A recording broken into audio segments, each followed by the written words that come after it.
morning, everyone, and thank you for tuning into Real Talk. Today is a special day because we're taking time to recognize mental health awareness. Although some of you are aware, I must reiterate the fact that mental health is just as important to be cautious about as physical health. Mental disorders and other abnormalities occur in more individuals than one would think. Statistically, 25% of American adults, those ages 18 and older, and about 13% of American children, those ages 8 to 15, are diagnosed with a mental disorder during any given year. Mental illness does not discriminate. It can affect people of any age, income, or educational level and cultural background.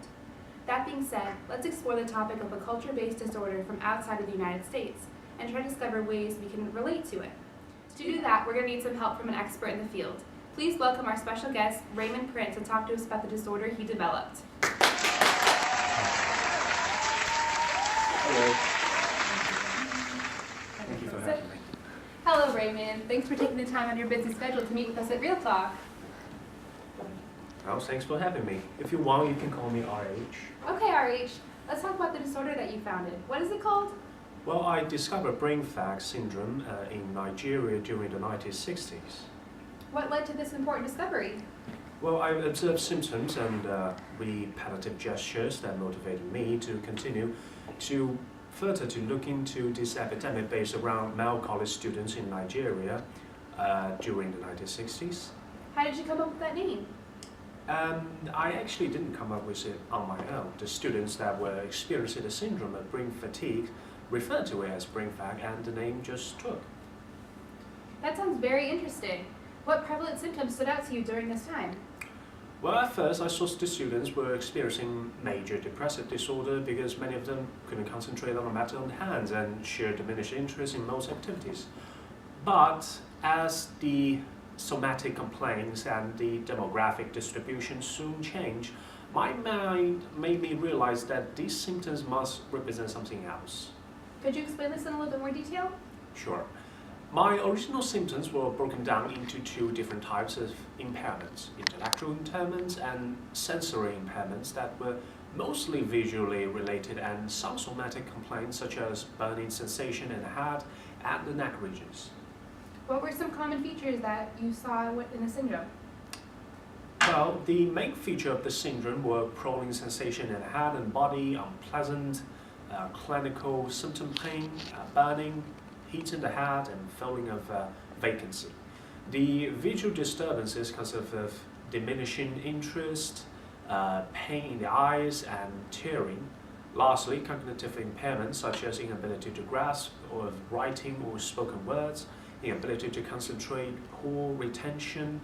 There was a variety of other symptoms such as weaknesses, dizziness, writer's cramp, and migraine pain as well. So here's a video for our viewers that they have a visual representation of what RH believed to be the observable symptoms. Discrimination, stereotyping. Where are they in the functional order?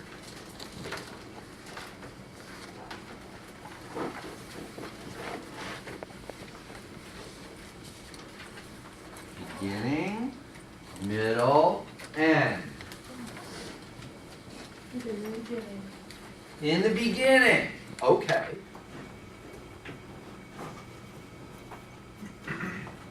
Discrimination. What comes before discrimination? Prejudice. Yes. Now, that was a perfect example of what brain fag looks like. It reminds me of the man I observed in my synopsis, Mr. A. Actually, as a special treat for our guests, we would like to bring out Mr. A so he can talk to us directly about the symptoms that he was experiencing. Well, it's always the best idea to get a self-report analyzation coming from the person experiencing the symptoms. I'm excited to see how he is doing. Awesome. Everyone, please welcome Mr. A to our show, and keep in mind he is in a fragile state while trying to keep up with his schooling.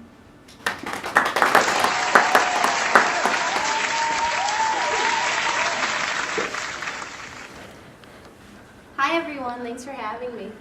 Well, it's great. How are you doing? I've been okay. I've been trying to stay on top of things before I graduate.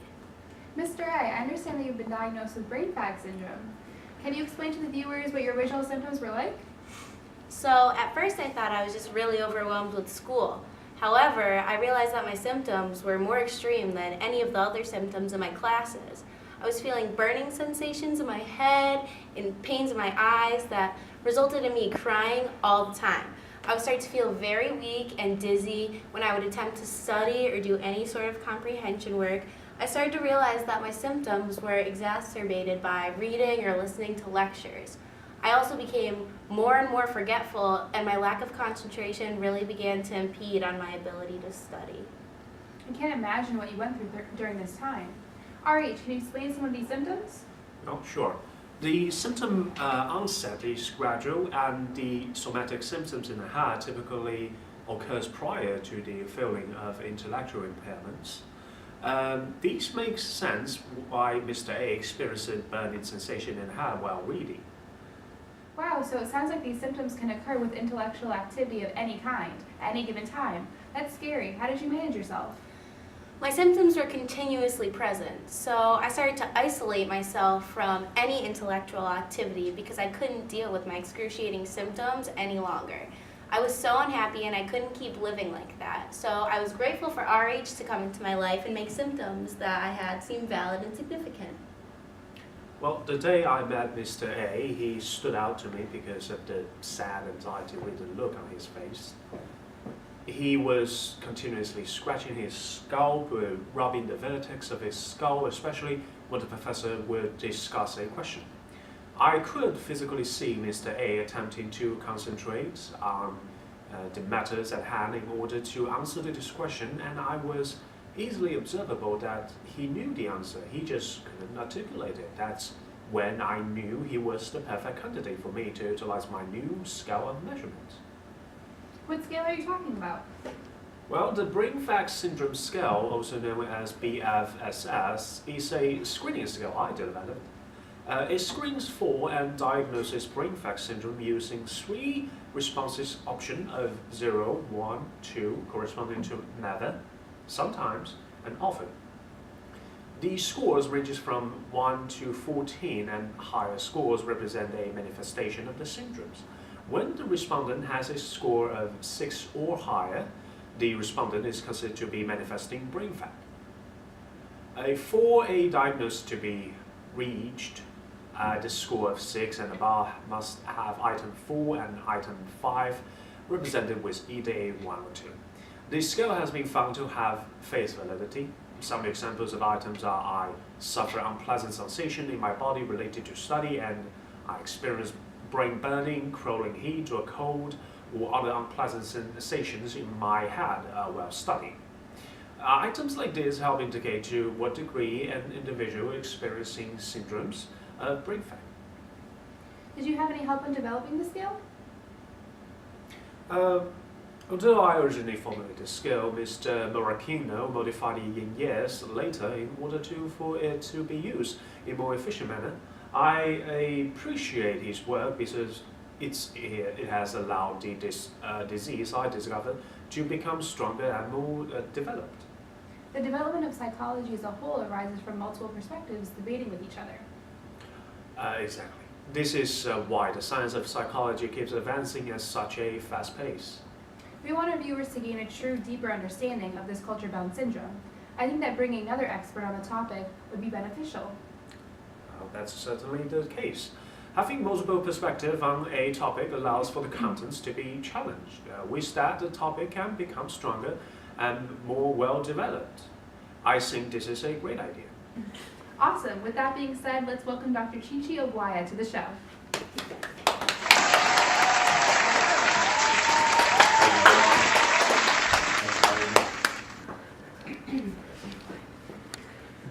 Hi, thank you for having me on the show. I am excited to give a different perspective on brain fag syndrome and cultural-based disorders as a whole. We're excited to have you. To start off, can you tell viewers a few things about yourself? So my name is Chichi Abwaye. I'm a psychiatrist from London, England, with descent from Nigeria. I am currently a consultant psychiatrist at a variety of hospitals, and I have studied and improved upon the cultural-based syndrome, brain fag syndrome. Seeing as you have a lot of experience with multiple cultural-based disorders, what's your opinion on them? From what I understand, they can seem to be pretty controversial. The thing with culture-bound syndromes is that they can be a nuisance, an outlier if you will, but outliers can be very informative. Recently, cultural neuroscientists began to study our brain process information differently depending on what culture you are from and exposed to as a child. Cultural variations in mental health problems highlights the limitations of Western psychiatry, but can inspire us to explore how culture can impact both brain functioning and malfunctioning. Since you have a lot of practice regarding culture-bound syndromes, can you give us a European perspective on brain fag syndrome? Brain Fag Syndrome is not a brand new concept.